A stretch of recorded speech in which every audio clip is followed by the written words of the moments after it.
Greetings, sisters and brothers. This is Milton Ali-Mahdi, publisher of Black Star News and adjunct professor of African history at John Jay College here in New York City. I send Pan-African greetings as always, sisters and brothers all over the world. I salute everyone involved in improving the lives and the welfare of African peoples all over the world. Today, once again, I'd like to speak on the political situation in Uganda. I'd like to speak on the recent elections, the by-elections for parliamentary seat in Arua. And then the second part of my message is directed to the United States government and the United Kingdom government. These are the principal Western powers that help maintain the Yoweri Museveni dictatorship that's lasted for 32 years now in Uganda. I want to challenge them and ask them, why? Why do you sustain this bloodthirsty dictator who's caused so much grief, caused so many deaths, not only in Uganda, but in the entire East and Central African region? But let me speak on the elections first. As Ugandans know, on Wednesday, there was a by-election in Arua for a parliamentary seat. This seat became available when the person that held the seat, Ibrahim Abiriga, was brutally assassinated on June 8, 2018. Up to date, nobody knows who killed him. He was gunned down while driving in Kampala, together with his brother, who also acted as his bodyguard. The bullet-riddled bodies were slumped in the seats of the car.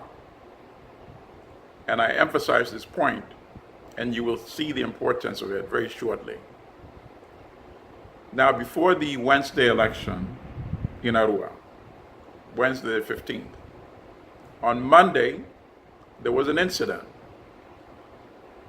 Mr. Kawuma, who was the driver of Member of Parliament, Robert Kyagulanyi, a.k.a. Bobi Wine, was shot and killed.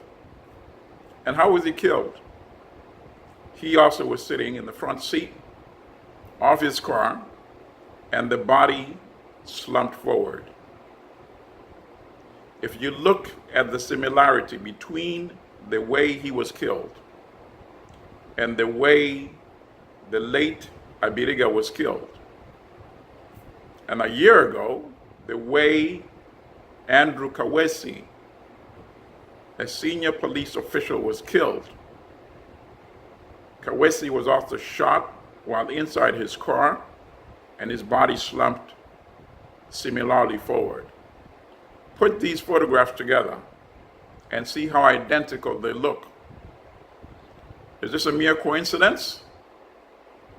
Or were the same individuals involved in all these killings? This is a question that deserves an independent investigation.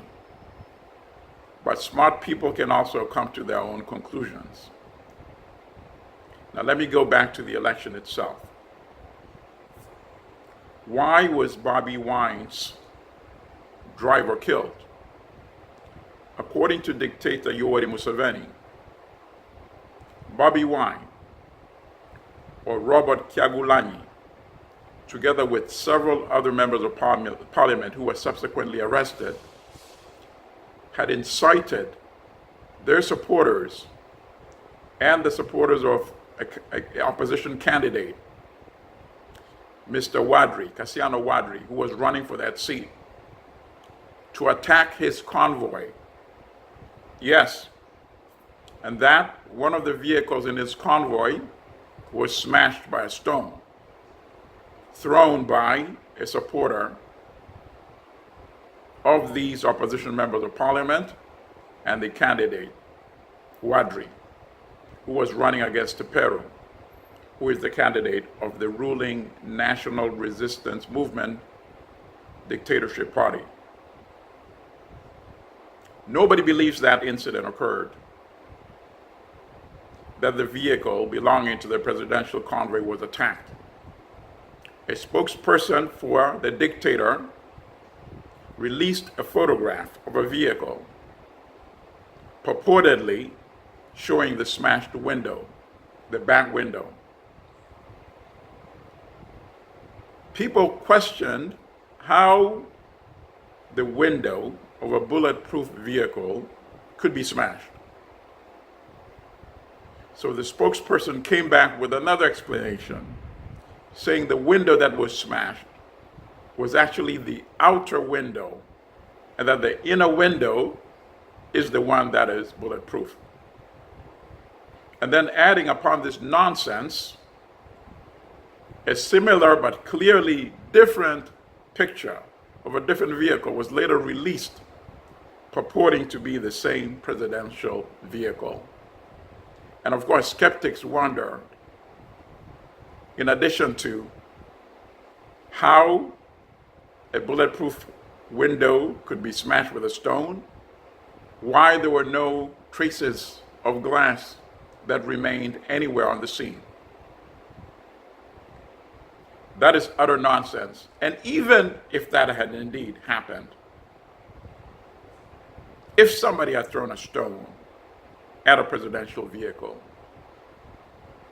how could you link that to Bobi Wine, who was not near the scene, or his driver who was killed, and the other members of parliament?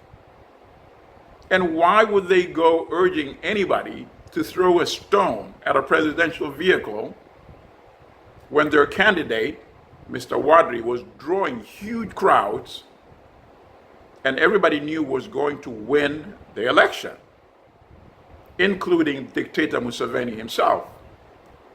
In fact, Dictator Museveni is the only person who had incentive to disrupt that election, and quite possibly manufactured and concocted that incident of the alleged stone throwing. Wadri, the candidate, was also arrested in addition to the opposition candidates, members of parliament, and Kyagulanyi. Nevertheless, on Wednesday, when the election was conducted, Wadri still won by 11 points, winning 38% to Tupero's 27%. So the candidate behind bars won by 11 percentage points. This is a clear repudiation of the Museveni dictatorship, and the people of Arua have shown that intimidation and violence will not work. But now let me address an issue of deep and grave concern. The members of parliament who were arrested, some have been taken to the police station in Gulu, the city of Gulu, which is about 155 miles away from Arua. They have been seen by witnesses who reported that they were severely beaten. And some of the MPs who have been seen in Gulu include Paul Mwiro, Gerald Karuhanga, and Michael Mabike. Others that may be at other locations or in Gulu include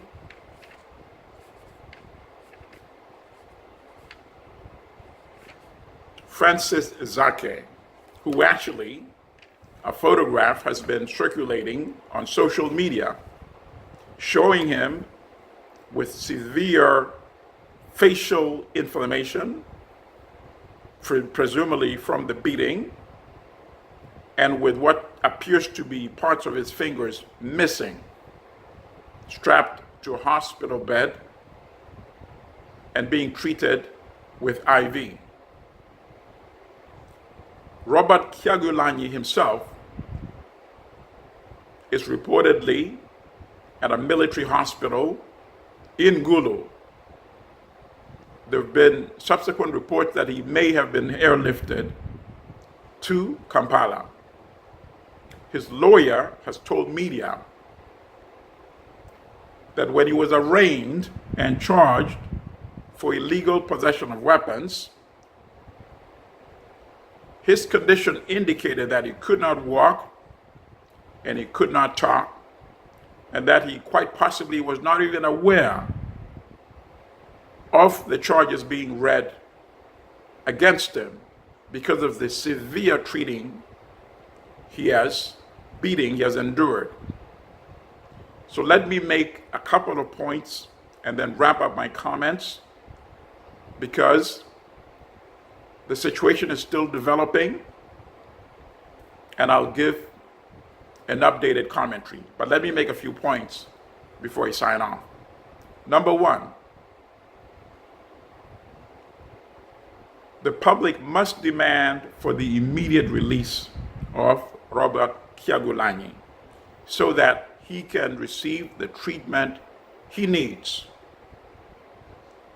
in case his life is in grave danger, in case there's a possibility that he could suffer severe permanent damages, including brain damage. He must be released immediately. If there are concocted charges against him, let him face those concocted charges later. The principal thing now is to preserve his life and his health.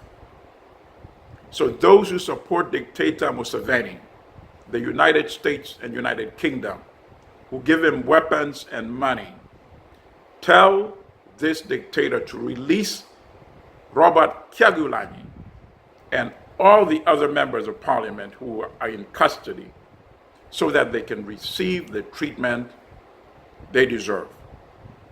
That's a basic human right anywhere in the world. And now let me make the final comments to these same countries that support Dictator Museveni. Why? To what end? And for what purposes? As you saw by the protest in Arua, and the fact that voters still repudiated Museveni by voting for Wadri, a candidate who was in prison. This is a clear sign that the dictator that you've supported for 32 years has outlasted his utility to Uganda and to you as well. Because if you allow this kind of resentment to keep boiling up, things will not end well for the entire country. And nobody benefits from a Uganda that is in utter turmoil and disruption. So it's in your best interest, and definitely for the people of Uganda, for you to reassess your policies and your support financially and with military weapons and training for Dictator Yoweri Museveni. That is my message to the countries that support this dictator. And I urge Ugandans in Uganda and in diaspora, in South Africa, in Kenya, Uganda, Ghana, Nigeria, other African countries, and in Europe, and here in the United States, of course, we shall continue our protest against this tyrannical regime and urge the countries that support him to stop supporting him. Thank you, sisters and brothers. May the Creator protect you and your family. Peace and blessings.